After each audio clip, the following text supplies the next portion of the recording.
Well, good morning, good evening, good afternoon, wherever you're joining us from around the planet. Welcome back to Creation Conversations. We're here with the full team, bar Craig, who is probably out collecting rocks or doing something exciting in the island of Tasmania.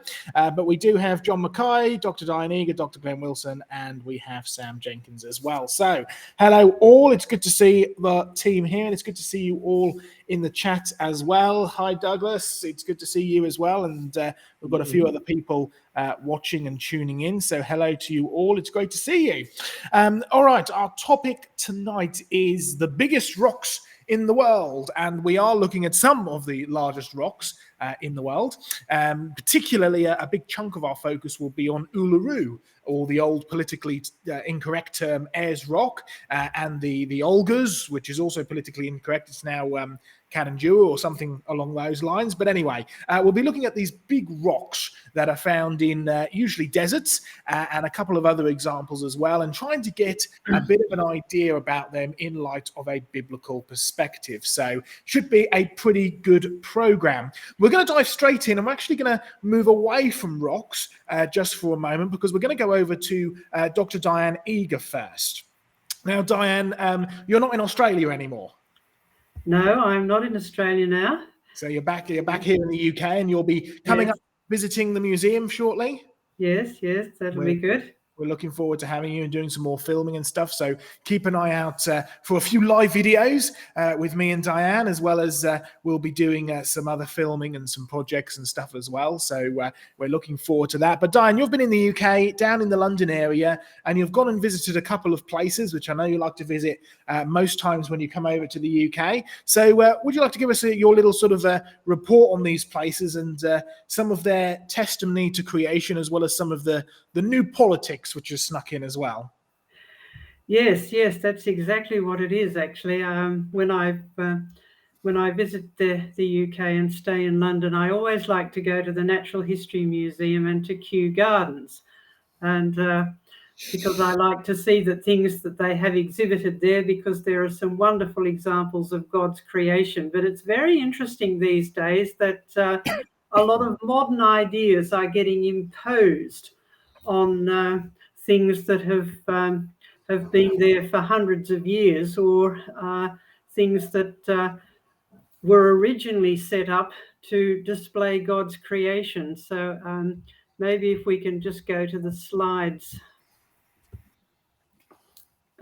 Yes, there we go.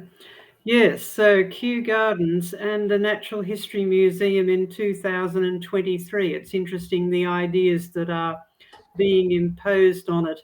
But anyway, I do love to go to Kew Gardens and see all sorts of beautiful things. And they have all sorts of exotic things. And as John and I often like to joke, they're almost as good as ours, because back at Jurassic Ark in Queensland, we have things like this. So do come along and see them. You don't have to go to Kew Gardens. You can come to Jurassic Ark and see lovely things like this and exotic things, and brilliant examples of God's creation. This was a rather nice example here. Whoever thought that brown flowers could be beautiful? But this was the most lovely cascade in the tropical greenhouse there. And we also like very much fond of orchids, so I always look out to see the orchids and see whether they're as good as ours, and these were almost as good as ours. But one of the things I really wanted to see was the giant Amazonian water lily. And in the water lily house, and also in the tropical greenhouse, they had these giant Amazonian water lilies. And I was very pleased to see that this one had a flower out, because the flowers are very short-lived, actually. They only live for a few days, or sometimes less. And this one had a flower out. But of course, the most distinctive things about the giant Amazonian water lily is the enormous leaves. And they really are huge. And you can see the difference between the big Amazonian water lily leaves and the normal size water lily leaves in the rest of this this little pond here. And we wrote about these a few years ago, because recently some engineers and biologists got together and studied the giant Amazonian water lilies. So if you'd like to read about those, you can go to our fact file and read about the biomechanics of these leaves, and the brilliant pieces of design. But as I said, there's a trend these days to impose current political ideas onto just about everything these days. And when you come to the main gate at Kew Gardens, this was what you were confronted with. Every season they have some sort of special exhibition, and this is the special exhibition they had for this autumn. It's called Queer Nature.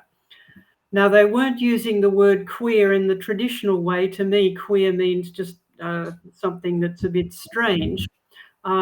They were using queer in the modern politically correct concept, where it is, quote unquote, there you can see celebrating diversity in art, plants and fungi. And well, yes, there is certainly huge diversity in art, plants and fungi, but there was one particular type of diversity they were interested in. And this is from their little brochure that they give out when you come in. Queer Nature, celebrating diversity in art, plants and fungi. And it was all to enable people from the LGBTQ plus community to come and present their ideas. And in their little brief thing there had their why queer nature at Kew. We know that understanding nature is one way we can better understand ourselves. Now, this was an idea that we briefly touched on when we looked at the whole idea of worldviews and how we understand the nature of human beings. And so what they are presenting is that because plants reproduce in different ways, and a lot of plants, of course, a lot of flowering plants have both male and female structures within the same plant. Therefore, they are non-binary. Therefore, that tells us what about things that are natural. And because human beings are just natural, well, we can apply that to human beings, which, of course, is a very different way of looking at human beings from a biblical point of view, which tells us that human beings are very different from the natural world in some ways. And if we really want to understand them, we need to understand where human beings come from. But it does relate to a question that we have had in the past about whether certain behaviours occur in the animal world, therefore they're natural and therefore human beings can carry them out. But I've never seen this applied to plants. But anyway, it's the same logic. And if you do want to have a look at the question that we got a few years ago about whether things that happen in the natural world can automatically be applied to human beings, you can look up this question on the Ask John Mackay site. That's our question and answer site. So very interesting way that modern politics and modern cultural ideas are even being imposed on the plants and the fungi. Now, another idea that's been imposed on the natural world as it is an older idea, and that, of course, is the idea of evolution, which is another topic that we talk a lot about in these programs. And Kew Gardens has actually set up an evolution garden. And this is the entrance to it, or the sign at the entrance. Now, notice at the top there, they're saying that this area here is the science precinct. It is in an area at Kew Gardens where they do a lot of their basic research in botany. And they have a series of gardens set out according to the classification system. So this diagram at the bottom there is actually a diagram of the classification system of plants. But notice they've set it up in the shape of a tree. And this is something that happened when the theory of evolution became very popular. Already we had started to classify plants and animals according to their different features. And that is a good and useful thing to do, in that we helps us to understand the natural world. We look at how things are similar, how things are different, and we like to organize our knowledge. And the evolutionists took over this whole classification system and made it into this evolutionary tree, where they're saying, now, this is not just how we organize our knowledge. This is meant to be a picture of how things have actually originated and grown and developed. And so it's full of signs like this. This is about non-flowering plants. And so in that garden, they have a whole lot of things like cycads and conifers and various other plants that don't produce flowers, that don't reproduce by flowers. Now, cycads are interesting. They are considered to be one of the oldest non-flowering plants, but here they are growing today, looking exactly like cycads. So in fact, what this sign here is illustrating is not evolution. It's actually illustrating after their kind, where the way they've set out these gardens, they've got them in their different kinds, flowering plants, non-flowering plants, different types of flowering plants, all nicely organized according to the classification system. And they're just showing us how things have multiplied after their kind. So it's an interesting garden to go and visit. Go and have a look at it. And you'll see wonderful evidence for things multiplying after their kind, irrespective of how old you think they are. Now, of course, the person who originally set up this classification system was very interested in plants. In fact, the original work that he did was mainly with plants, although the system he set up also applies to animals and fungi. And that was Carl Linnaeus, or Carolus Linnaeus, if you want to fully Latinize his name. And over at the Natural History Museum, they have a little corner up on one of the mezzanine floors, tucked away, where they have a little bit about the history of science. And so they have a number of just little displays or little posters about some of the people involved in the history of the museum and in the history of science. And so Carl Linnaeus rates a little bit of a mention here. And this is a quote from him, that in the natural sciences, principles of truth ought to be confirmed by observation. And that was one of the bases for setting up the Natural History Museum, in that people could come along and see actual specimens of fossils and preserved living things, see the natural world. But of course, if we go back to what's going on over here at Kew Gardens, all of the plants that are growing in those gardens can be observed, but they can only ever be observed to be multiplying after their own kind. So the observations that Carl Linnaeus wanted to show people are that things do multiply after their kind and they don't evolve. However, the Natural History Museum has now become a cathedral of evolution, even though the original scientists who wanted to set it up really wanted it to be a cathedral to nature. And the most prominent of these was the very man who set up the museum in the first place, Sir Richard Owen.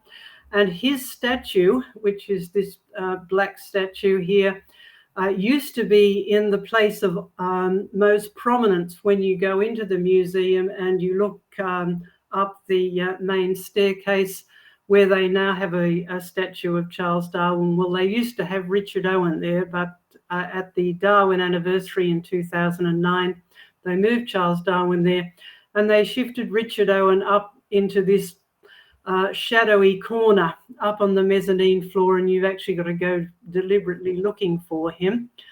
And but they do have a display of the history of the museum, the actual setting up of it. And so they have these little quotes and little vignettes about the people who were involved. And this is what they have beside a picture of Richard Owen. he wanted to set up what he called an index museum, which showed things in their taxonomic or their classification groups. And because it's set up in a corner here, which is dark but has odd reflections coming through the windows above it, it's very hard to get a proper photo of it. So I've just taken another shot of that first paragraph there next to his name. And this is what it said, that Owen held strong ideas about how public displays should be arranged in his new museum. His concept for what he called an index museum involved using the bays surrounding the cathedral-like central hall. The original people who wanted this museum set up described it as being a cathedral to nature.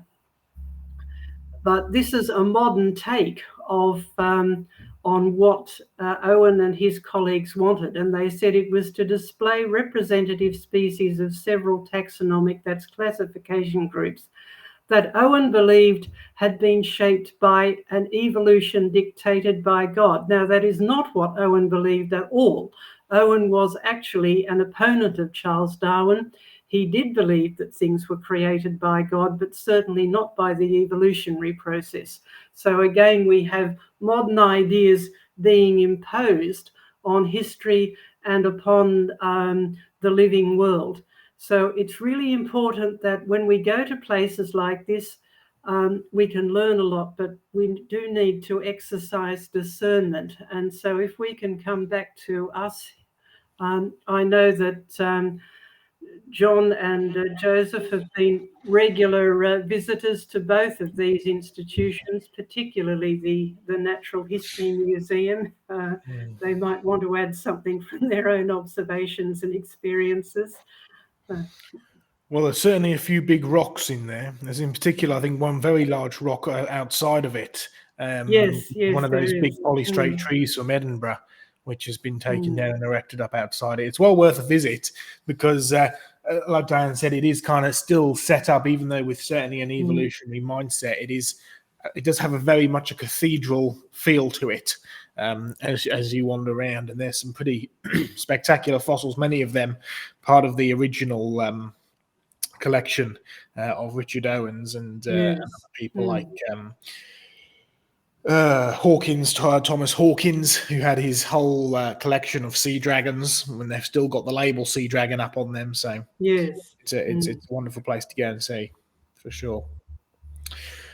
All right. Well, thank you very much for that, Diane. I appreciate that, and we'll move on now. We're actually going to go on to our first big rock of the program, and we're going to start with John and go on to Glenn, because we're going to talk about the great big rock, which is Devil's Tower in Wyoming, which Glenn is going to deal with predominantly. But we actually had a question a couple of weeks back, a couple of creation conversations back, about whether or not Devil's Tower was a giant tree stump, and Glenn's going to deal with that. But I just thought, because when we talk about this and we talk about whether or not Devil's Tower is a giant tree stump, one of the common points that we get brought up is, well, surely trees were much bigger in the past. Well, could they have gotten that big? Well, John has actually excavated and been involved in researching some of the largest fossil trees ever found. So we're going to have a very brief stop off at John to talk about some of the giant fossil trees, and then we'll go over to Glenn to talk about Devil's Tower. So,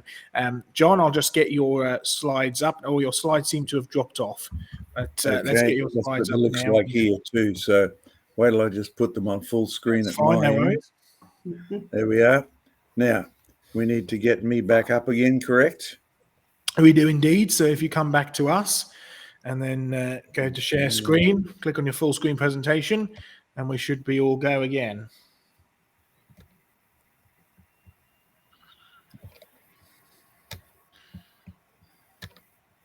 Are we there? There we go. We are there. Fantastic. Over to you. By the way, I hope the congregation, the audience, the viewers, the critics, the skeptics have noticed that John Mackay did that by himself. I'm not really a technocrat, but I'm slowly learning how to do all these fancy things. There's my heading, Giant Trees. There's our website, creationresearch.net. And yes, as usual, we'll have several Q&As through here.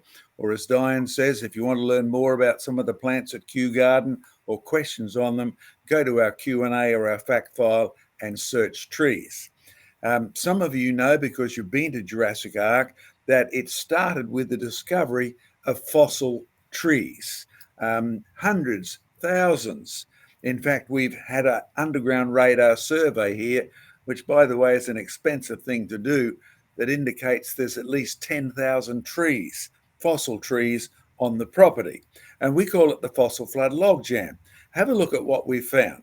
There was our first exposure, and you'll see several varieties of trees, and there is a dominant trend on the screen. It's sort of trending from the bottom to the top, basically in the real world, that faces from southwest to northeast when you actually analyze all the directions. And the trees, well, there's a flood logjam, except that one's in Canada. You can see there's been a landslide. Well, probably you can't, I know there has been.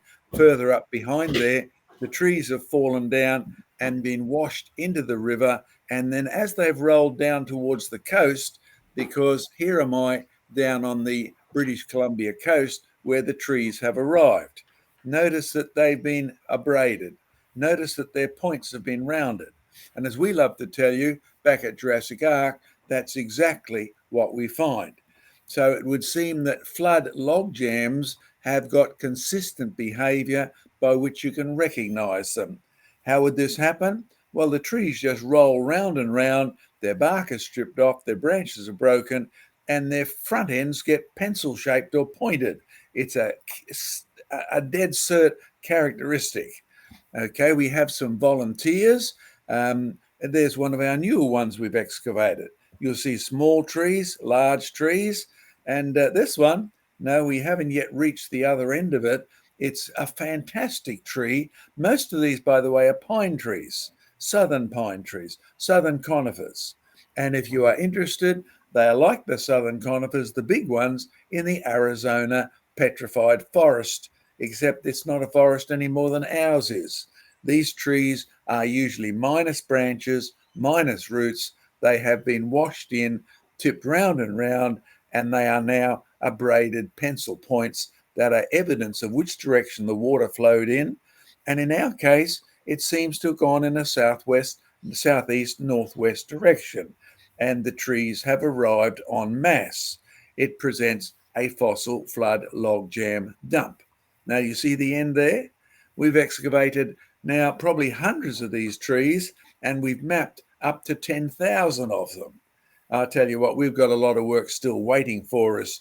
I dig this sort of stuff because it's the only way you can actually get to see it.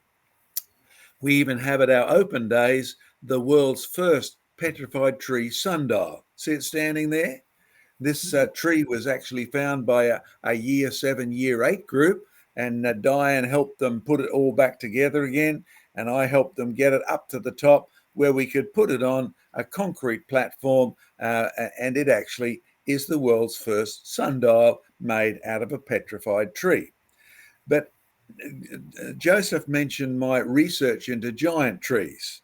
Now, so far, we've only got one huge tree that we found. Unfortunately, with the rains that fell last year, this tree, which is 5 feet across, 1.5 meters across, that's a pretty big tree.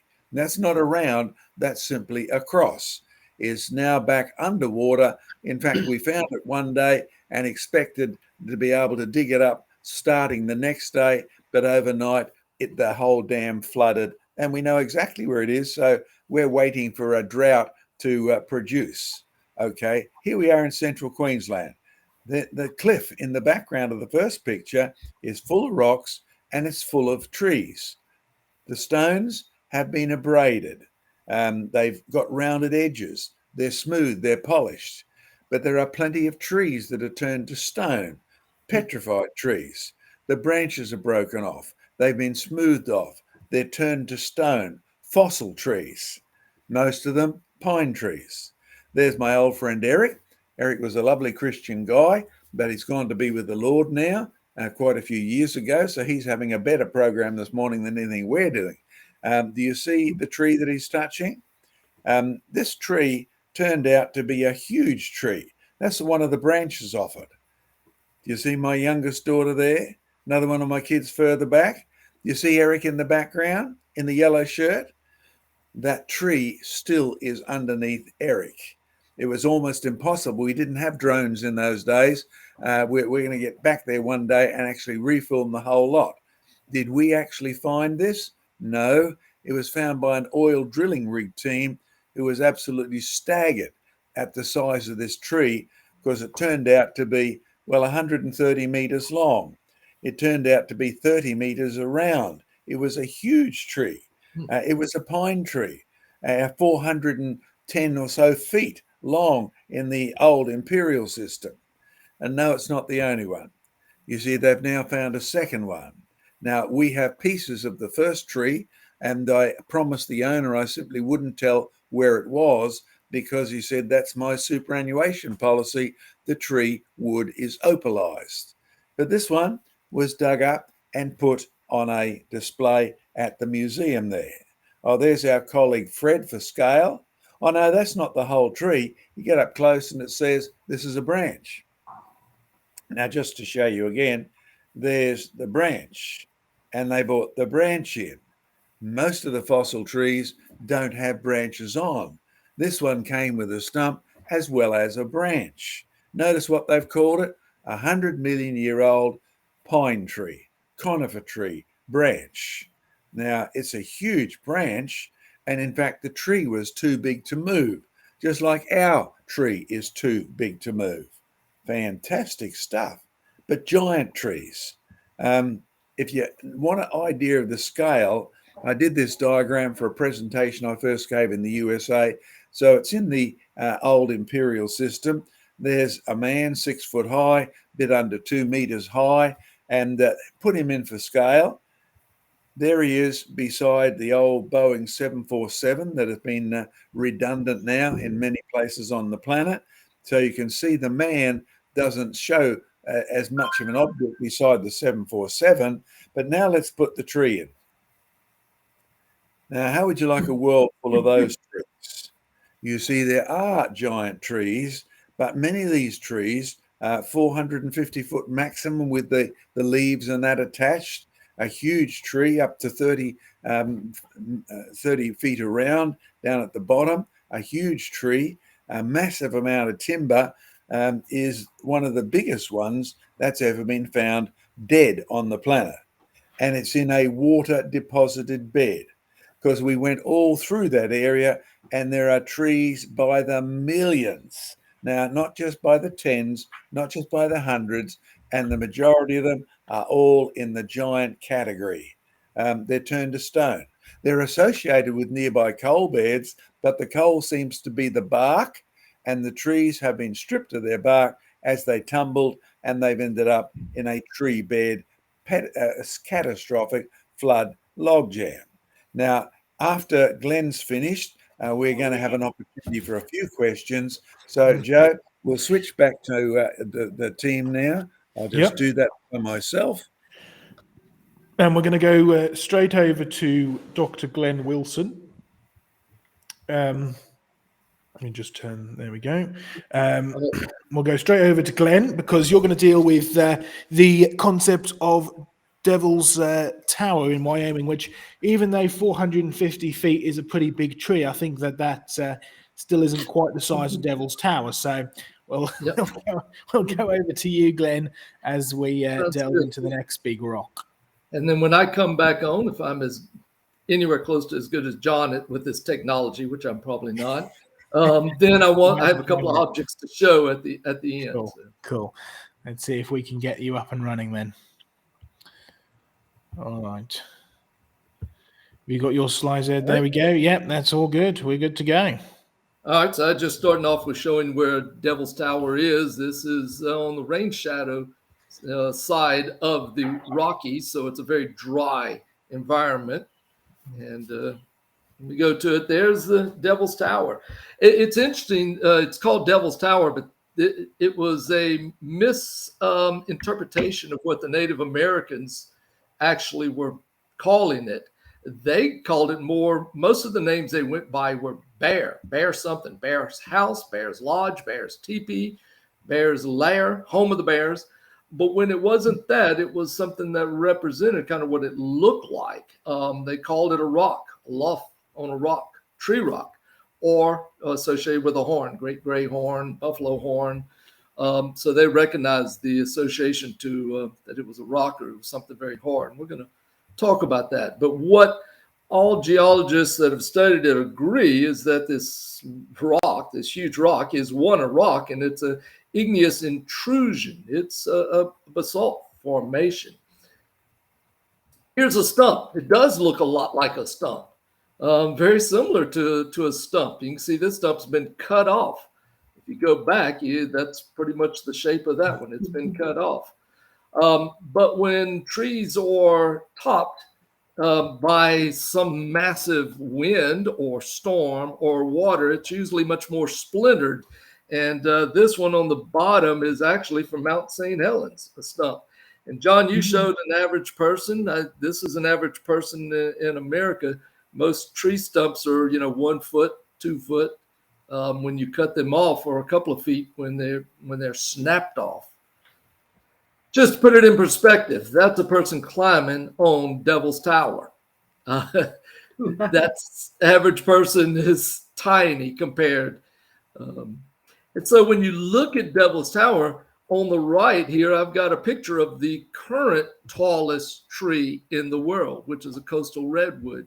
It's 116 meters, whereas Devil's Tower is 264 meters. So Devil's Tower is 2.5 times the height of the tallest tree in the world currently.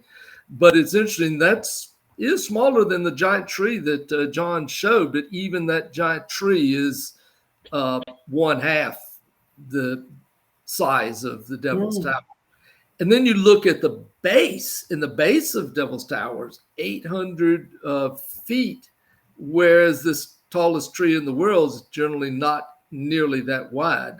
There are wider trees in the world alive today, but the tallest tree in the world is 15 feet wide. So nowhere close to the geometry. But the reason is because of these unique strata going up, these unique columns. It's called, columnar jointing that you see, and it makes it look like a tree.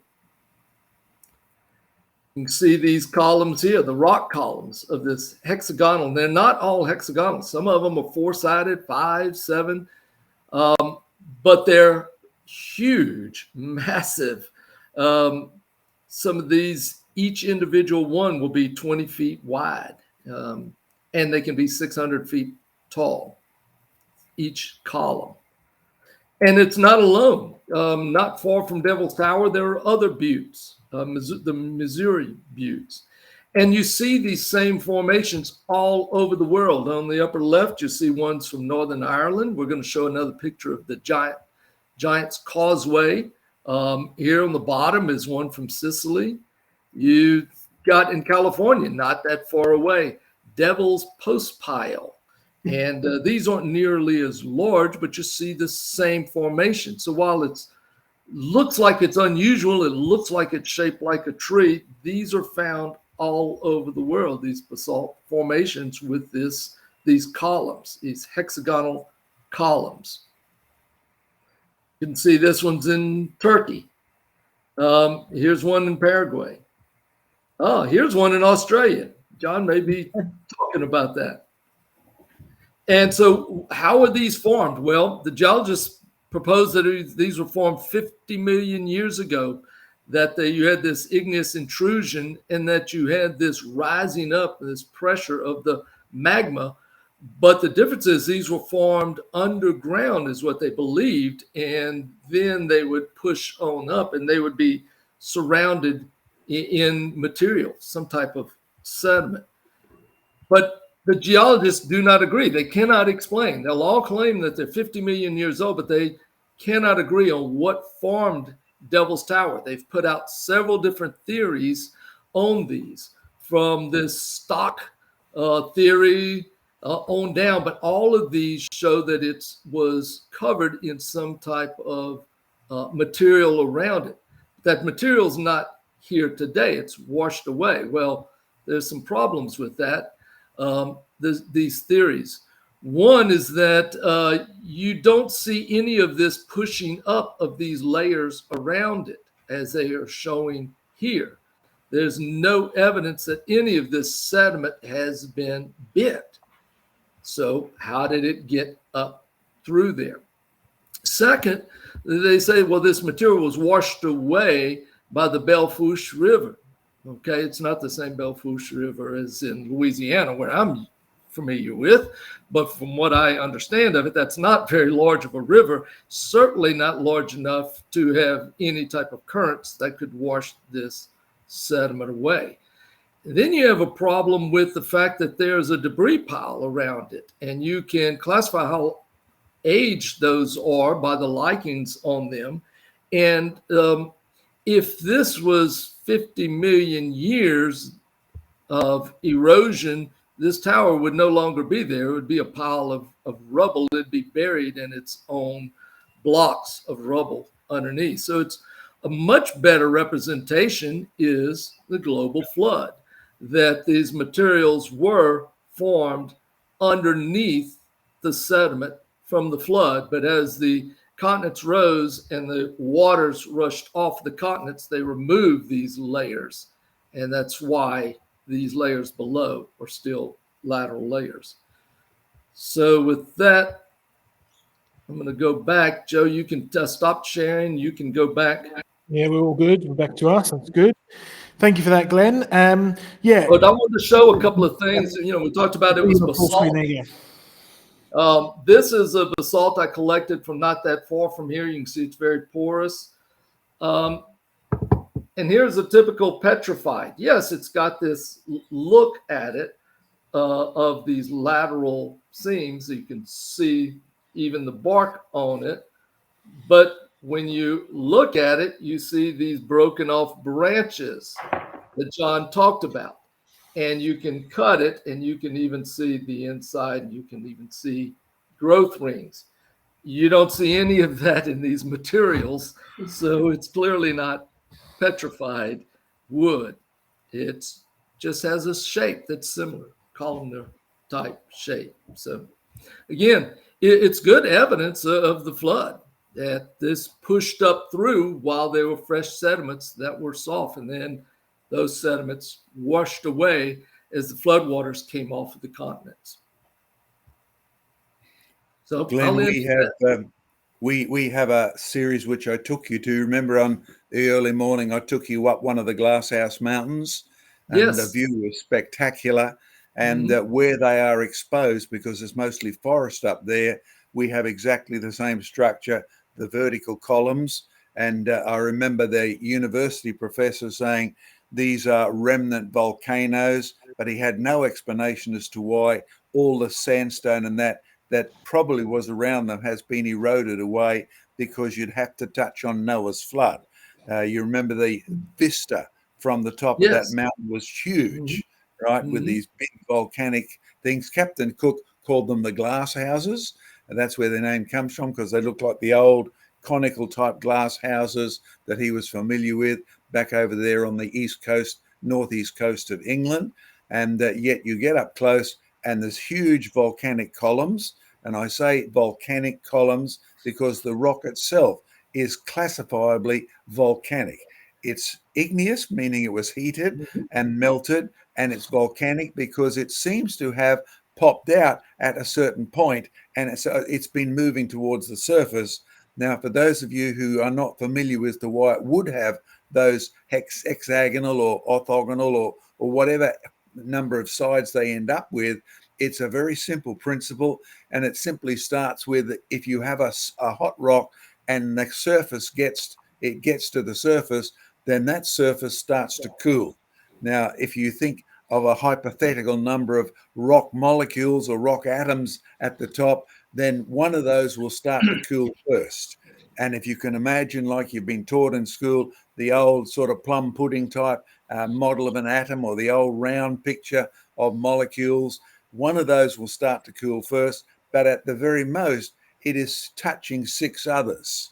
So therefore, the basic things that will happen, those 6 will touch other 6, and the thing will spread out till you end up with some sort of apparently nicely, some sort of geometrical shape, crack, crack, crack, crack, often 6-sided, and that's why you end up with cracks at the top. But here's what's interesting. Did you notice that the cracks at Devil's Tower went all the way down to the bottom layer of different sort of volcanic texture? We've got the same sort of thing here. Do you remember, Glenn, going over into Brisbane? We passed on the motorway. We went over the Brisbane River, and the cliffs were incredibly high, but we used to use those cliffs to excavate the rock for all the building. Well, not we, let's put it the convicts, the poor prisoners who came from England, got free exercise excavating those cliffs, because you could actually take the whole column out with not much trouble at all. It already was cracked from top to bottom, just like you saw at Devil's Tower. Now, the latest thinking on that, because for those cracks to grow down through a hot rock, it starts at the cool area, and therefore the direction of the cracks will move into the rock, but if the rock gets hot again, the cracks will disappear. So what the thinking at the moment, and I'm pretty sure I agree with it, is what made us able to excavate 110 meters of rock in a simple, just one explosion or one sort of pickaxe in the right place. Those cracks indicate how quickly the rock cooled down. Because if the rock goes slowly, the cracks can go in all directions. But the fact that they've gone straight down like they have in Devil's Mountain there indicates that those are not trees, they are cooling cracks, and it's all happened in a couple of days. The latest estimate for Brisbane is the whole deposit, 100 meters deep, has cooled off in 3 days. Not millions of years, not thousands of years, not even hundreds of years, but cooling down in 3 days. So evidence of volcanism abounds, evidence of igneous rocks, hot heat, etc. And as they always said, we don't know why they're exposed. What's taken the rock away? Well, I think you hit it on the head. You have to be looking at something that's bumped all that rock off, e.g. a big flood. But of course, it does add one other point, as one of my geologist friends added.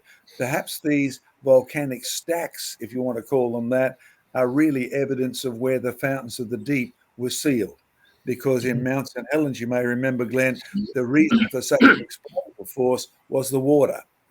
You block those things coming from underneath, and that nice sort of formation would be a wonderful way to block the places where the water had come out for 110 days after it stopped raining. So that's what I suspect, that all of these glasshouse mountains or those big towers represent the terminal points of Noah's flood, and then the water will run off and remove the sandstone, etc., pretty quick. But it is a good warning about trying to classify something based just upon its shape and its morphology, and relating it to something that you see and you go, oh, well, that must be this because it's shaped like it.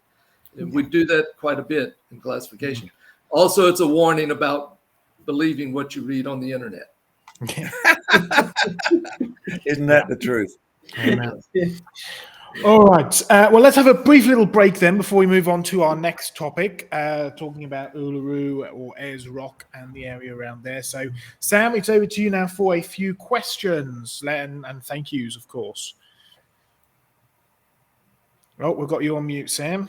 Oh, that's right. I muted myself. Oh, how embarrassing. Oh, there we go. Anyway, hello. Welcome to the fun part of the stream where I get to read out your donations in a funny voice and do super stickers and things like that. So we've got first up Doki Doki with super sticker of $1.99 US Buckaroos. Thumbs up. Thank you very much, Doki Doki. Much appreciated. And we've got Neil coming in with 10 British Buckaroos. Great to see everyone. Don't forget to like Chatsters. Yes, do like and share the stream. It does really help us, and if you haven't subscribed already, please do subscribe because it's free and you get updates, and make sure you click the bell. Right, okay, so, and just make sure I haven't had any further ones in the chat. That's fine. First question comes in from Doki Doki. Doki Doki has said, have you seen those big Missoula flood isolated rocks?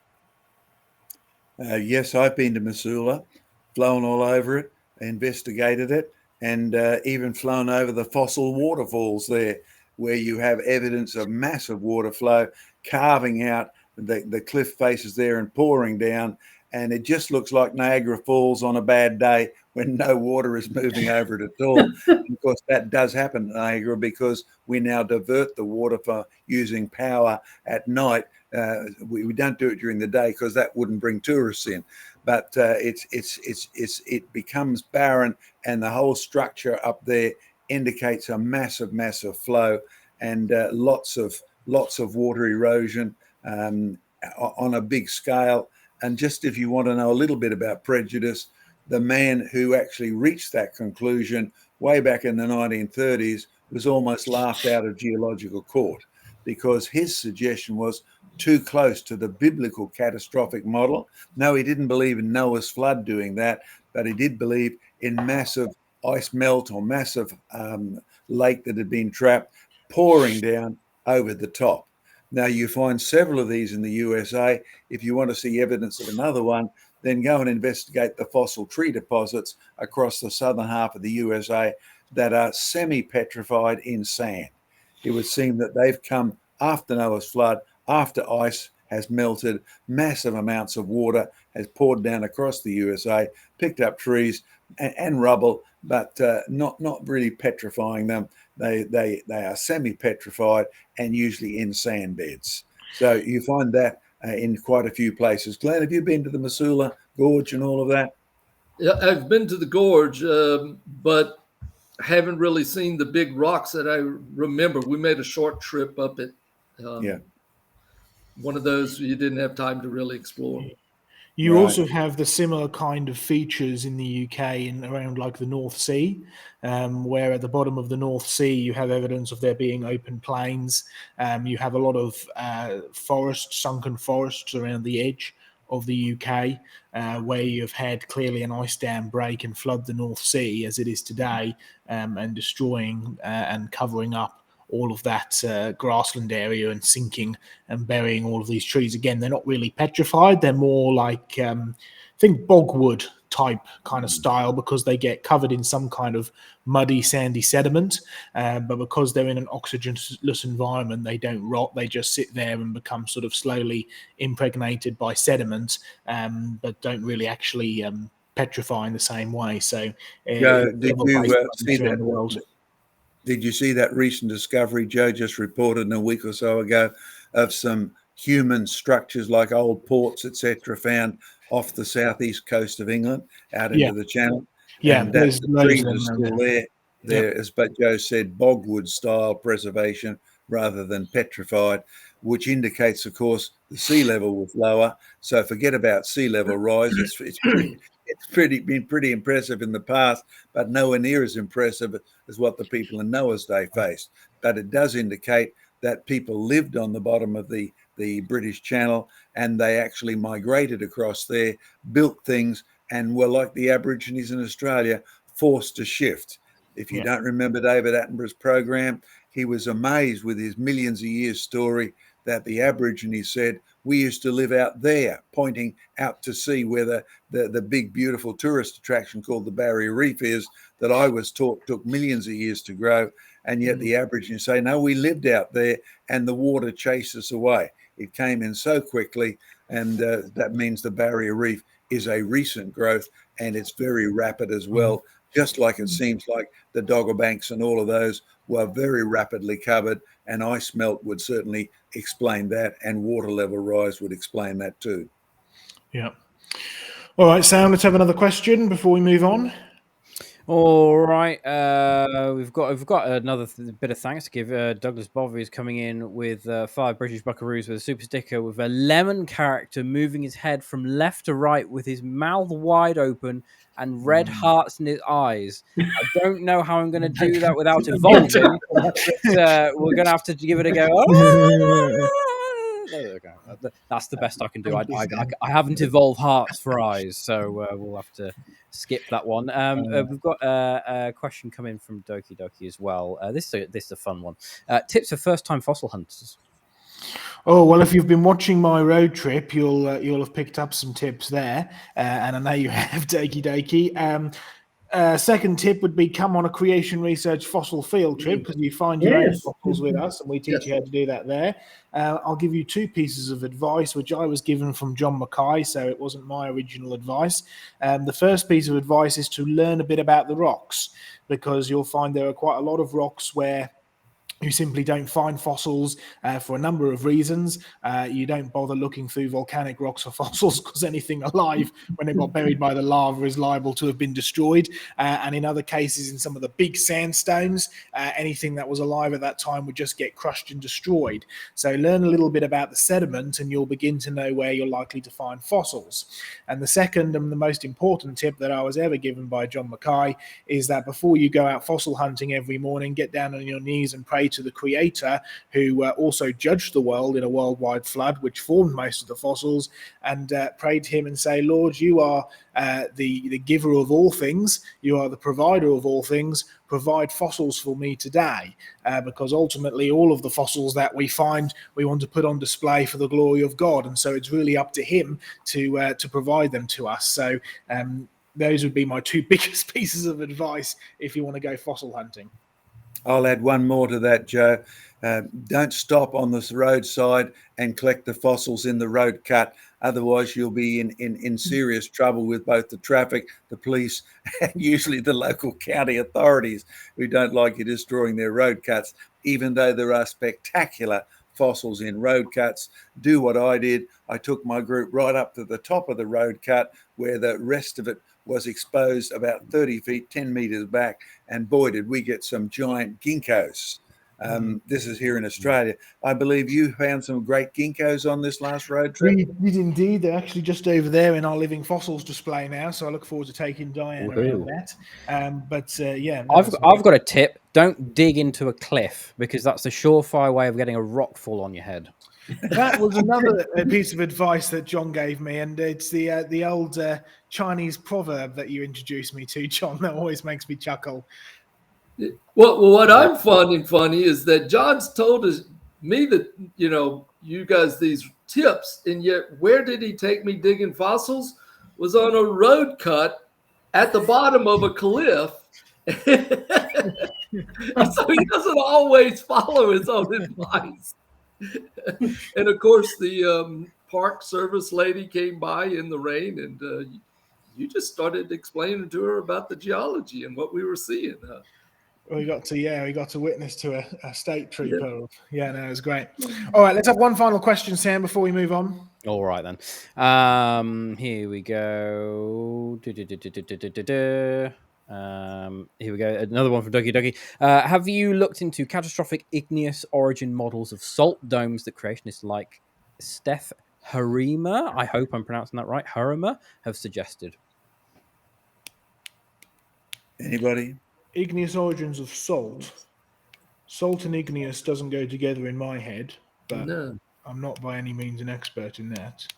You heard Usually of this, John? what you'll find here in Australia, we have some big volcanic flows, e.g. up on the top of the Toowoomba Range, you'll pass through a huge volcanic rock, but the salt, if you want to use the word in its most generic sense, that pours out of there as you get water flowing through the actual lava, down through the cracks, down through the holes, like Glenn showed you before. Mostly what comes out is the calcium type salts. I don't know of any igneous theory for a deposition of sodium chloride, which I'm assuming is what he's meaning in that.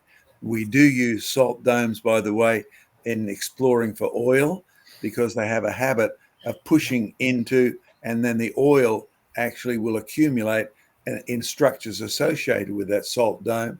So they are good for pointing to you to where possible structures are, where oil has been trapped. But so far, I've never come across any successful story about salt coming out as an igneous deposit. Calcium sulfides, calcium salts, sulfates, calcium chlorides, all of those things I found in association with volcanic rocks, but rarely sodium chloride. And I was going to say that actually going on to what we're doing in just a second, which we'll move straight on to in a moment, on the plane flight that we went from Alice Springs to Yulara, which is where Ayers Rock was. As you fly over, you look down and you see the huge salt flats that are all over the desert down there.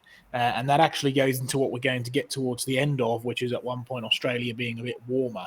So I've always associated salt and certainly sodium chloride as being a more of a sedimentary formation or topographical formation rather than it being igneous. But I'll look it up. I'll look up this guy and see what he's saying, and we'll see if we can come up with some Joe, I'll just throw in one more comment there, Joe, because you may remember that as we flew out to Ayers Rock, which we'll be talking about in a moment, Uluru, etc., we passed over some lakes, some of which were dry, and many of which that had algae in them that were pink. Now, the salt from those pink lakes has a much higher price than the ordinary crummy-looking, dirt-filled sodium chloride that evaporates out in the desert. And you may have already bought at exorbitant prices some Himalayan salt from some of the salt beds up there because it's got a lovely pink color. And I certainly like pink salt, but it doesn't take millions of years to form. It forms as your floods come in and you get algae growths which have a pink tinge, and you end up having a beautiful pink lake. And so don't go to the Himalayas for your salt, where they sell bottles of it extracted from 300 million year old rock or something, and then they tell you to use it by June next year. It's just ridiculous. You can come and get free stuff from Australia or watch it on the plane flights over the outback in Australia on the way to Uluru Ayers Rock. All right. John, straight over to you then, because we are pushing through with time. So it's going to be straight over to you for our first little introduction into Uluru, Ayers Rock, and all the like before you and I take the next half an hour or so. So, John, okay, so my slides are up, Joe? They will be in just a second. They are an hour up. Yeah, good. Okay. All right, we've just had our question time. Why can't I progress, Joe? You might just need to click on your screen and then you should be able to go left or right. No. Try going left or right now on your keys. I've done that and nothing's happening. Okay, just use your browser just to click on the screen.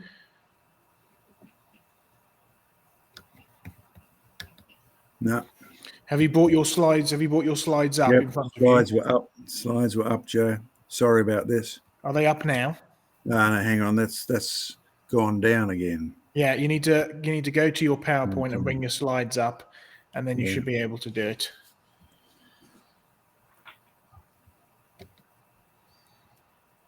No, we have lost Joe. I'm in serious trouble here for some reason. All right. Yeah. All right. Okay. So just go down to the bottom of your screen. Can you see your PowerPoint icon? Yeah. Yeah. Okay. If you just click on me back to you. Good. You're back to us. That's all right. So just go down to the bottom of the screen and click on the PowerPoint icon and click on your full screen presentation. That should bring up the full screen presentation in front of you. Just try to go up. You're good. That's better. It keeps dropping off, which is part of my trouble. That's okay. Right. Heading the rock. See the website again, creationresearch.net. Any technical questions, go and look at our fact file, our Q&A, and you'll find helpful stuff there. There we are flying in. Ayers Rock, Uluru, as it's popularly called.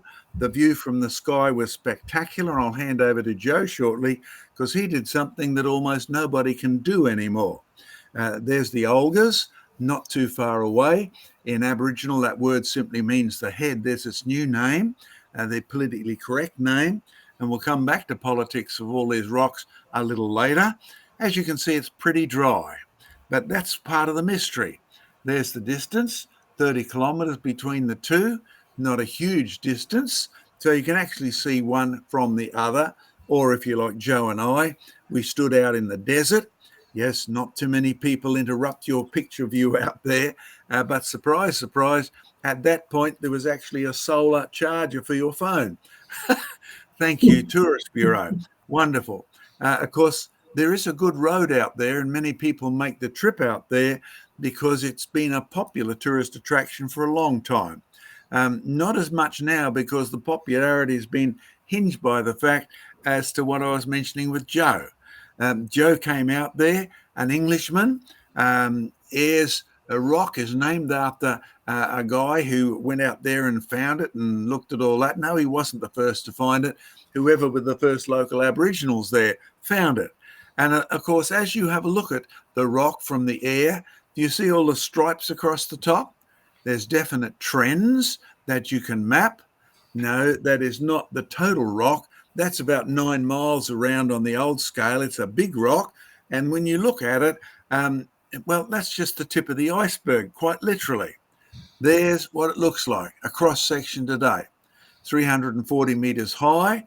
But you see the rock that's not in the picture? Do you see the desert sands? This is a rock sitting in the middle of the Australian continent, a very dry continent, with lots of eroded desert sand and wind erosion around the edges, but solid rock above and below, 9 k's around and 6,000 meters of arcos underneath it. Arcos, that's an interesting mixture of granitic pieces pulled apart from a granite, mixed with a few other things, and dumped somewhere else. Joe, take over. All right, thank you. I'm just going to leave, if you want to just leave your slides up there, John, because I'm going to pull some of my slides up, and we'll go across like that. So yes, it was 2018. John and I got flown out to Alice Springs by a group of people who wanted us out there and offered to cover all costs, which was wonderful.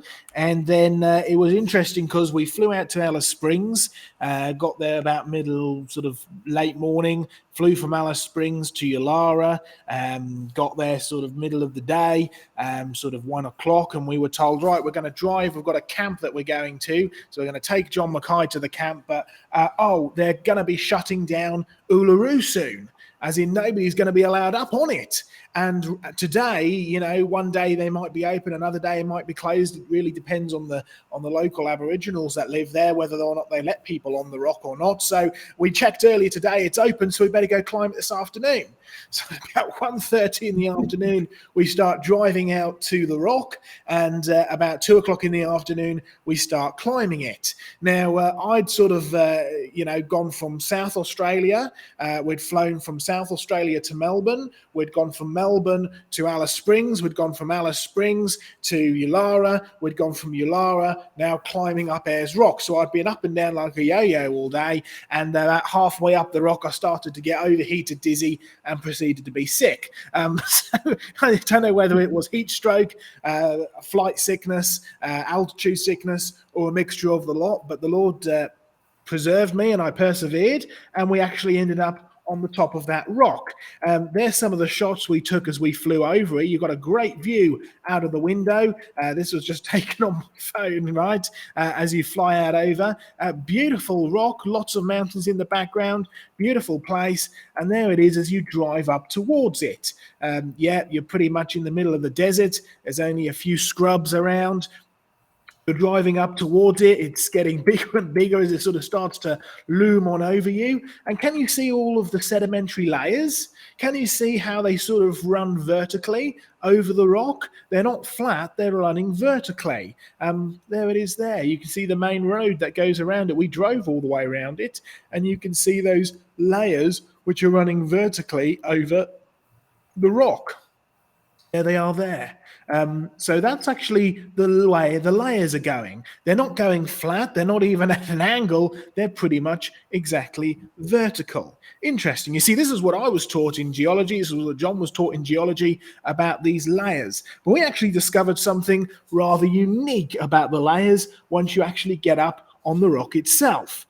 There's the details, as John showed you some earlier. The rock itself, Ayers Rock Uluru, stands at about 340 meters at its height, so that's quite a bit of distance you have to climb up.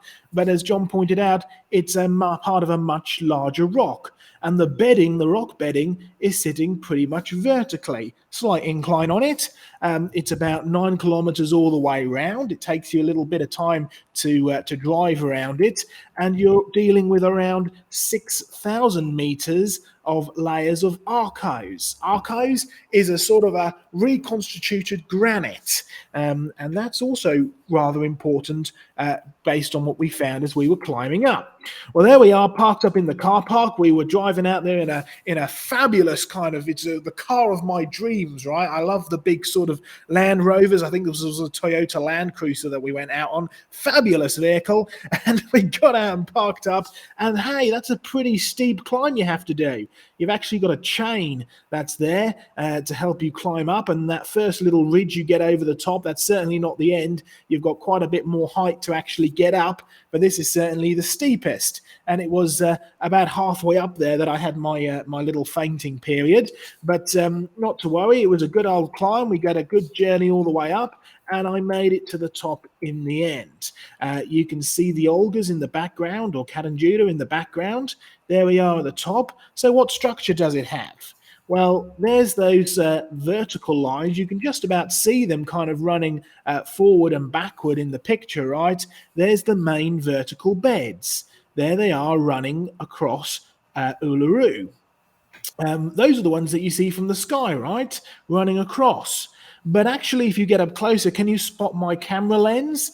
Yes, I got to take a good camera up there as well. There's the main beds, the main vertical beds. Look at the camera, though, because you've actually got cross beds that cut across the layers as well. How do we know? Well, get up close to the camera and you can actually see them. So pay attention, right? There's your main vertical beds, the yellow. Look at where the cross beds are in the red. Look at the position of the camera lens. And if you flip it around, there it is there.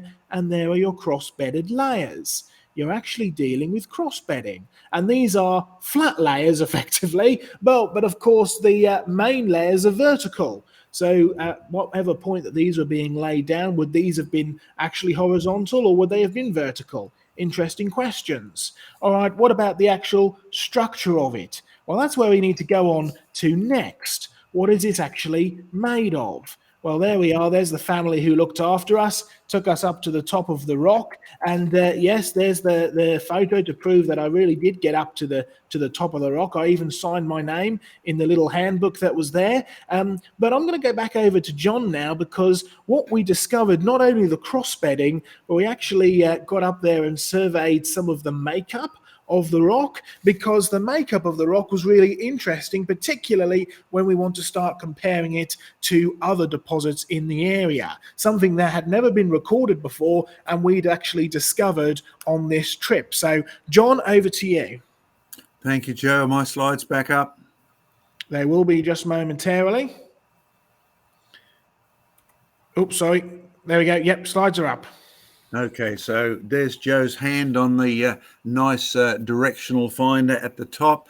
But the thing that is important about Joe's trip is he's one of the last Europeans allowed up. Now it's totally off limits because Ayers Rock is regarded as sacred. Uluru is regarded as sacred. And we'll talk more about that a little later. You see, there's the official signage, the making of Uluru and Katanjuda. Notice it says the Anangu people know how Uluru and Katanjuda were formed. And then at the bottom, geologists have their own explanation. Now, it's interesting use of words. The actual local Aboriginal people are said to know how it formed, whereas geologists just have explanations.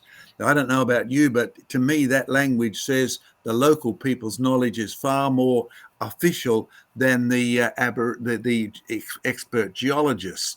Keep that in the background at the moment. You get close up and you'll see it's got fragments of rocks in it. It's got all sorts of interesting rocks in it. It's got bits of granite, bits of basalt, bits of feldspar, bits of quartz, and bits of iron and mica. The iron and mica, by the way, are what gives it its changing color, which we'll finish this section off with. It's been famous over the years because the sunsets are spectacular. The rock itself glows different versions of orange, yellow, red, etc. But you get close up and it's got granite in it. Granite, that's from an igneous rock that's under the ground, never been exposed. Basalt's an igneous rock, but it has reached the surface, like Glenn's bit that we showed you. And feldspar and quartz and iron and mica are the broken bits of the granite.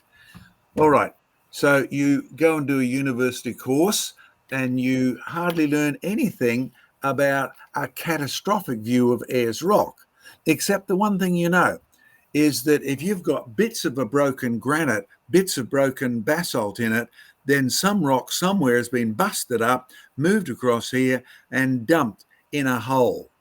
Now, there's nothing unorthodox about that. Any geologist worth his salt soon reaches that conclusion. This has been water formed, it's been washed in, and it's been from somewhere not too far away. You see, there's the current explanation. The closest eligible rocks for doing this are up in the Petermann Ranges, northwest of both the Ayers and the Olgas, or Uluru, spelt wrongly on that slide there. But you'll find that everyone agrees that these granites and bits of basalt over there in the Petermann Ranges have been smashed up. By the way, the Petermann Ranges is not flat on the ground, so what you'll find is the water had to be over them. Now, there's an interesting thought. The granites, which don't have fossils in, the basalt, which doesn't have fossils in, has been flooded over, picked up, and carried quite a distance and then dumped, and it must be relatively quickly.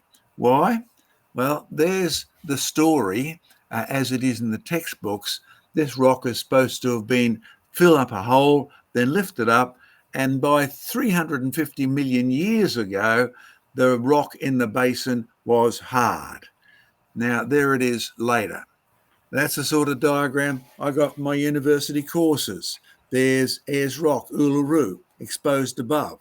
There's the desert sands, which are largely made of pieces that have eroded off and turned into sand. Sand, by the way, is not a substance. Sand is a description of size. And there's Uluru in the middle, which is an arkose, a busted granite with busted bits of basalt mixed in with it. Okay, so when you have a look at this, you need to say there's some things there that don't make sense, because it was pointed out by some of our more reputed scientists who actually went out there and studied it, that this rock, well, there it is from the vertical outer space maps. It's got quite a distance around it. There it is looking, there's heaps of photography of this stuff from anywhere from the tourist who stands at the bottom, the tourists who used to be like Joseph allowed up the top, right to the satellites in outer space. But Professor Twydale, who happens to be one of our experts, and in Gwen, sort of like in your area, studying the geology and the form of the rocks, geomorphology, he said the problem with all our explanations is that this rock here was formed by water erosion. See the desert sands? They represent pieces that are broken off and been dumped around the rock after things went dry. But the shape of the rock itself is full of evidence that water shaped this from the top to the bottom. But we are sitting in the middle of the desert. And when you get close up, see my Aussie coin there? Do you see the bits and pieces of this rock? And yes, you were allowed to take pictures of it. You are not allowed to take specimens, and have never been allowed to take specimens, largely out of respect for the Aboriginal belief about it being sacred, as well as them not wanting Ayers Rock to be smaller century by century as geologists take specimens. But you get closer up and you will see that there are broken bits in the rock. There's things that are feldspars, there's the orangey red bits of mica and iron that are in it, and you'll find that you can actually sit down and figure out, well, I can find these bits over in the Petermann Ranges. That's how we worked out where it came from. When you look at the feldspars, there's a couple of interesting bits and pieces about feldspars and mica and iron that you and I need to know. If you take mica, it's very soft. It's that flaky sort of stuff. And it used to be used in windows. They got massive sheets of it, and it was very heat resistant. But you didn't want to get your axe and smash it because it breaks into tiny fragments. So micas don't last long if they are actually eroded into a river and then moved along over thousands of years. The mica won't make it to the other end. The iron, the reddish stuff, that simply will turn into rust and it'll just drop out of the system. Oh, but the feldspars are the biggest clue. Ladies, if you're someone who uses makeup, please don't laugh at the natives who paint their face with clay, because that's exactly what you're doing. Feldspar plus water plus CO2 plus a very short bit of time turns into clay. And yet the feldspars in the rock in the middle of Australia are all in good shape. And in fact, the combination of the red iron still there, the combination of the sheets of mica, and the combination of the feldspars that are not yet turned to clay is what makes this a beautiful rock to look at. So giving you a better explanation, you have granite, you have basalt up in the Peterman Ranges. The waters flowed over that, ripped everything off it, and got it to Ayers Rock, Uluru, and dumped it in a big hole before any chemical reaction could destroy it, before any erosional stuff could destroy the pieces. The thing has been full, no dispute with this story. But of course, they do like their 350 million years. And then you uplift it. But come on, let's be honest. If you have feldspar, even with rain once a year for 350 million years, it will turn to clay. And when it turns to clay, the rock falls apart. So around Brisbane, we have a lot of granite, but we also have 40 inches of rain a year. And so when you look at where the granite is exposed, it very quickly becomes a basin.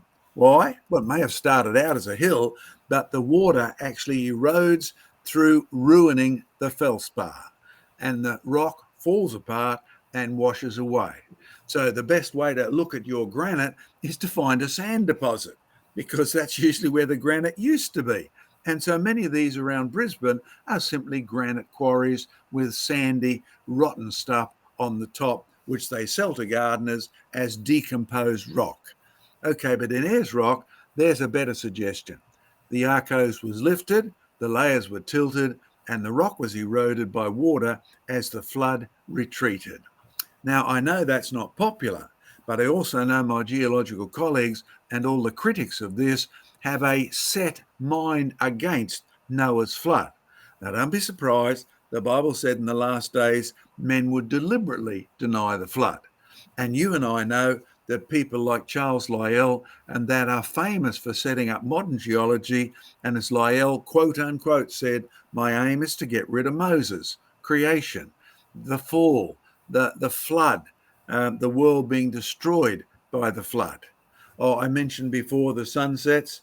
Well, being out there, having friends who've been out there at all different times, I'll tell you what, the rock is unbelievable. That's what's made it so popular over the years. And even if you're not allowed to climb it, you can still get the photographs as long as you're far enough away, because as I said, to the local natives, it's sacred. There is habitation out there and you can get some good accommodation, or you can be like Joe and I and the crew in the Land Rovers, camp out and do it rough compared to the people, but it's great fun, and the coloration is magnificent. Now, you've got an opportunity to ask some questions coming up, but I'm just going to throw in, because our time is fairly limited, we have Q&A, we have creationresearch.net, we have YouTube, we have a 24/7 channel. In fact, Joe, could you put me back on screen again, please, mate? There you go. Here we are. Let me just finish with a politically incorrect statement. Remember the sign that said the Aboriginals know, and it named one particular tribe, and it said that tribe knows where it came from. Now, as someone who's lived in Australia for a long time, there's probably 2 or 3 things you need to know about the politics of this. One of the last times I was in outback Western Australia, I was given a transcript from an ABC program, in World War II. And the transcript's still there. You can probably hunt it down for yourself if you like. And the tribe that were the owners of Ayers Rock, as it was called in those days, were not the same tribe that are there now. A new tribe has moved in. The old tribe has been kicked out. Can we verify that? Oh, I've rung the Northern Territory a few times in the last couple of weeks because of our big referendum. And one of the old Aborigines is quite adamant. The mobs that's there now, the wrong mob. They don't own it. It's interesting who governments will deal with and why. But you see, it said on the sign, they know, but they can't tell you the details because it's sacred. Can I warn you? Anybody whose religion is sacred should love to tell you what the truth is. But Aboriginal religion is a hidden religion where only the people at the top have the knowledge. And then as you go down the pile, the women aren't allowed it, the boys aren't allowed it. This is all kept a secret. I'll tell you what I found out over the years. The story of Ayers Rock actually matches the flood far better, because they have a story about how there used to be a chieftain, and he believed basically it was a prophecy that the creator was so angry he was going to send a big flood. So he was actually saved on a big raft, and well, the raft was a bit unusual because it was a serpent, and they were saved by the serpent and deposited on the top of the rock, and then the serpent has entered into the rock. That serpent is sacred to the Aborigines. Now, do you realize something? Any false religion on the planet actually puts the serpent up at the top and puts the real God out of the picture. That's what's happened with the mob that's there at the moment, with the mob that used to own it. I'll tell you what, the whole history of the world is intriguing, but if you leave out the little bit called man's sin and rebellion and the reason we can't get along with each other being the hidden truth so often, then Ayers Rock is not only evidence of massive flood deposition, it also actually reminds us that Noah's flood was caused by man's rebellion. But Noah was not saved by the serpent. Noah was saved by the God who is the creator God, who gave him the instructions to build the ark, and the same God who encourages you to put your trust in him as your ark of salvation, Jesus Christ. We'll come back. Question time, Joe. Then we're going to run out of time, I'm sure. I think so. We're getting pretty close to the end of time. So, yes, Sam, let's throw you open to a few more questions before we begin to round things up. I think it's been a pretty good program tonight. Yeah, got to do some thanks first. We've got to do a super sticker from Doki Doki, 149 US Buckaroos, a banana. A banana. I don't have a banana on me. Oh, I don't have a banana on me. Appreciate it. But it's okay because I think Doki Doki finished it off with another 149 US Buckaroos, a banana peel. So there you go. He's finished the banana. He finished the banana for us. It's all good. Or he's been playing Mario Kart, one of the two. And also as well, we've got an astonished face coming in from Doki Doki for 99 US Centaurus. There we go. And also, as usual, IMAC coming in with 4 US Buckaroos, a pair character exaggeratedly stretching his arm forward to offer a cup of coffee. Thank you very much. Very much appreciated. Right. Quick question coming in from Shoyuwa. What does reconstituted granite mean? Okay, I'll take the first part, then Joe can take it. When you have any rock exposed to air and water and CO2, it will actually begin to disintegrate. Depending on what's in it, the disintegration can be really quick or it can be really slow. In the case of granite, where you have any sort of regular water, CO2 from the air or acid from the plant roots, it will break apart easily, largely due to the fact that it's got feldspar as a major component. And we know one thing, feldspar plus carbon dioxide plus water reacts really quickly to form clay. Clay has no great strength at all, and the rock begins to fall apart. So if you walk over any granitic mountain in a desert or in the jungle, you will usually notice the surface is crumbly, and it's the feldspar in it that's falling apart, and that will produce sand from it. The sand washes down. Like here in Queensland, we have famous mineral sands, and the reason is the granitic rocks up on New England tableland have been rained on, all the sand is washed down the rivers, gradually separated out, and the mineral bits, the titanium and a few other containing rocks, are the only ones that have survived and been washed by our coastal currents up to where they've been trapped behind big igneous deposits or big igneous flows, and that's what's formed our big sand islands and sand deposits off the coast. So igneous rocks break down fairly rapidly. Joe, what's your take on it?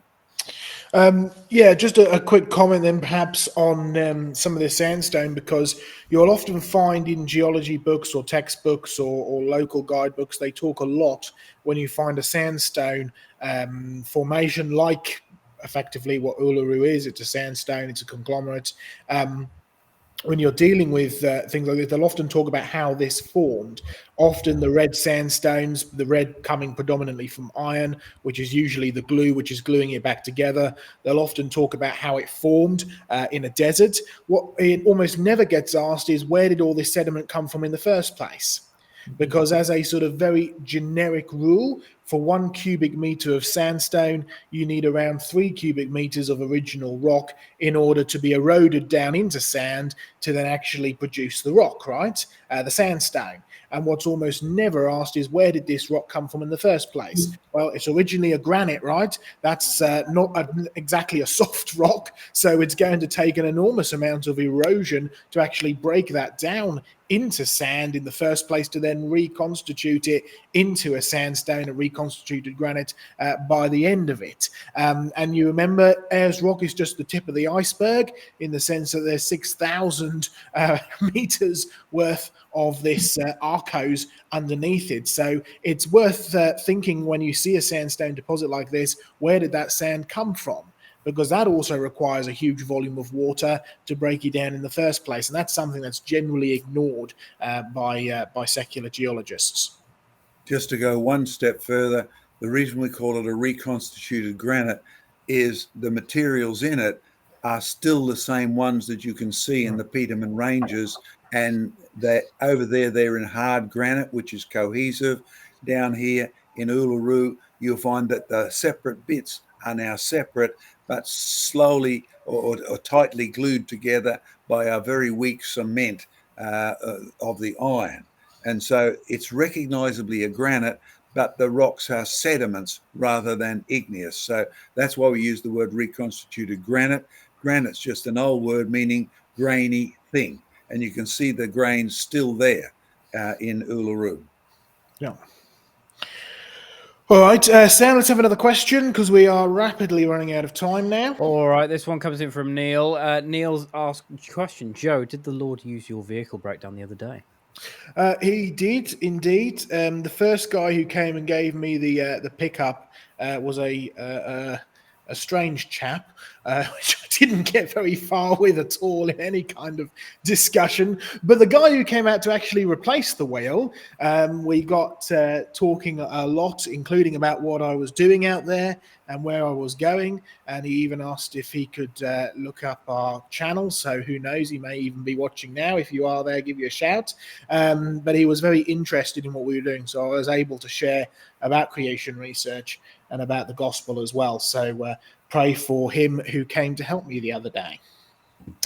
Let's have one last question, Sam. All righty. Let's do One by Jim P. Yeah, I was going to suggest that one. Jim P comes in with this question: how do we identify a worldwide flood versus where evidence like fossilized trees are interpreted as a local flood theory? All right. Well, if I just throw a thing in, and then I'll hand it over to John, because I've actually got some slides up and ready that I could use. If you remember where we started with after Diane, we started at Jurassic Ark. Here's the Jurassic Ark rocks, right? And John mentioned quite a few pieces of evidence. Their trees being sort of abraded at the ends.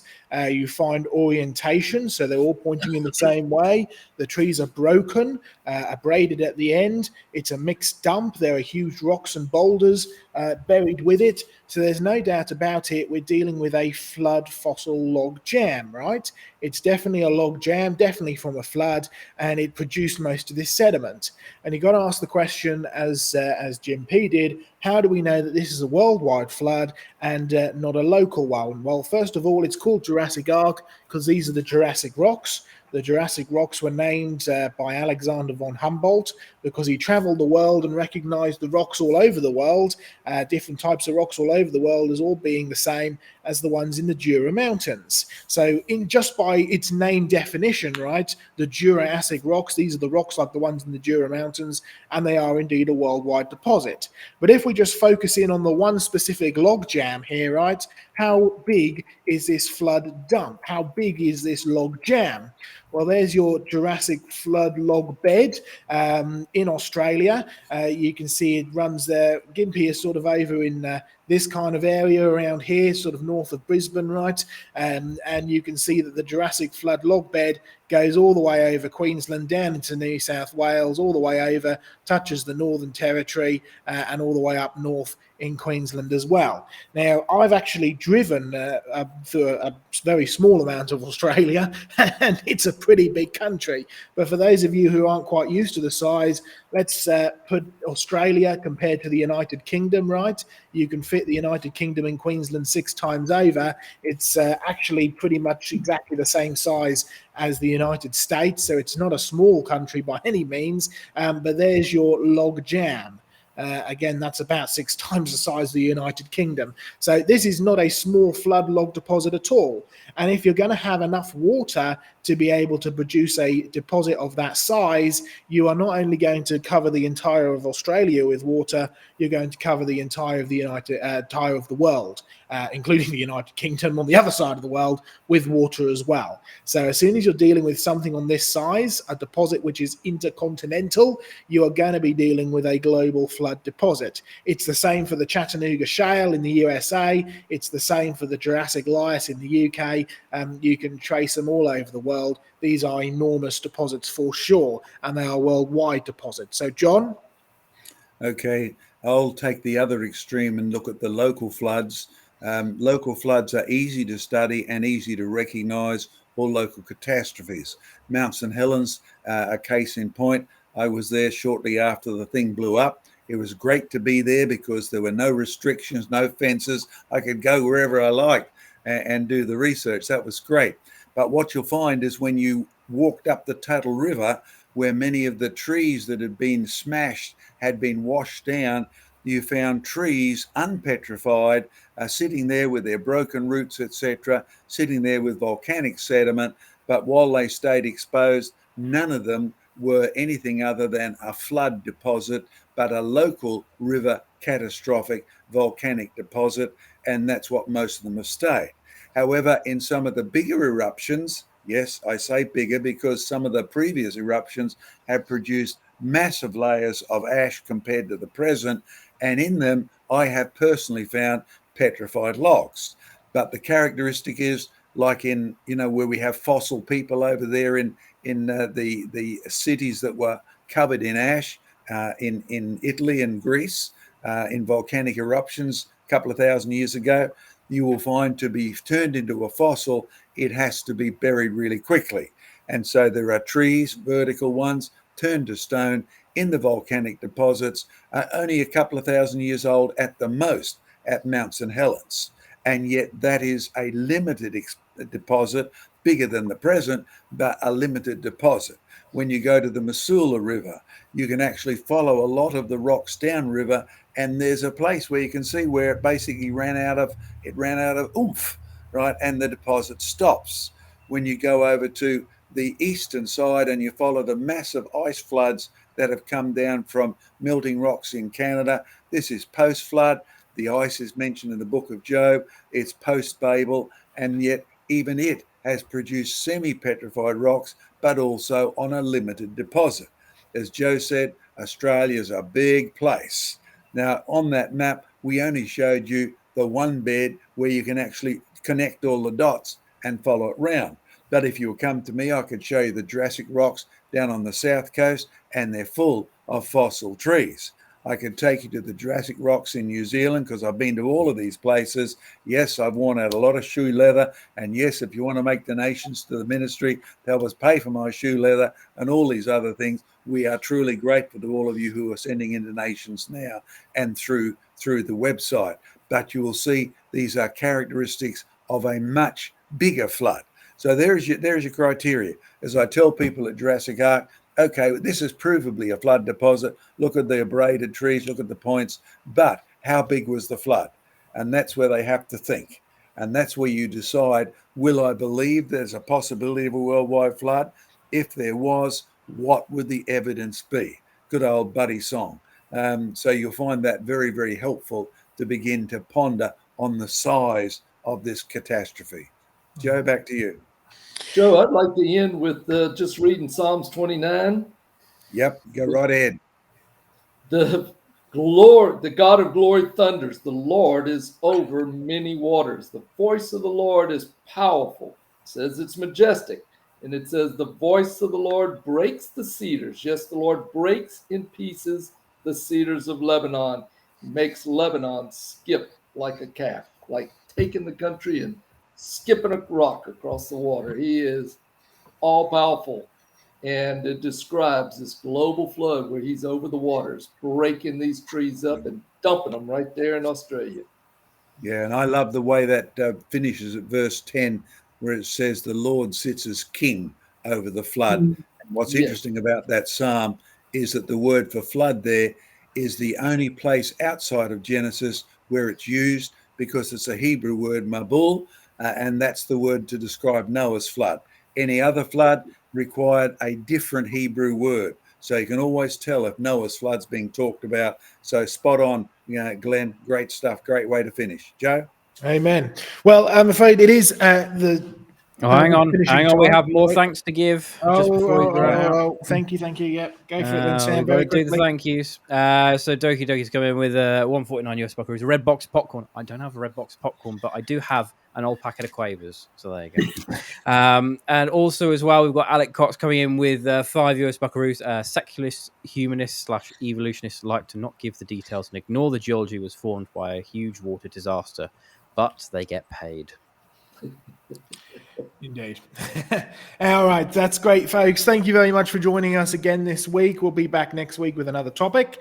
And I can't remember what the topic is. Is it the blooming proof next week? I can't remember. I know that's coming up. It might be. Give me a sec. I'll check. I think it might be.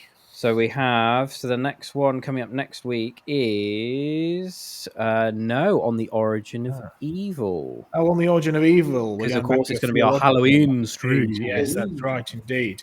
I timed that well, didn't I? I don't think I planned that, but anyway, that's worked out well. All right, we'll see you next week, folks, and goodbye, God bless, and we will catch you all very soon. See you later, folks. Love you all. See you guys. Goodbye.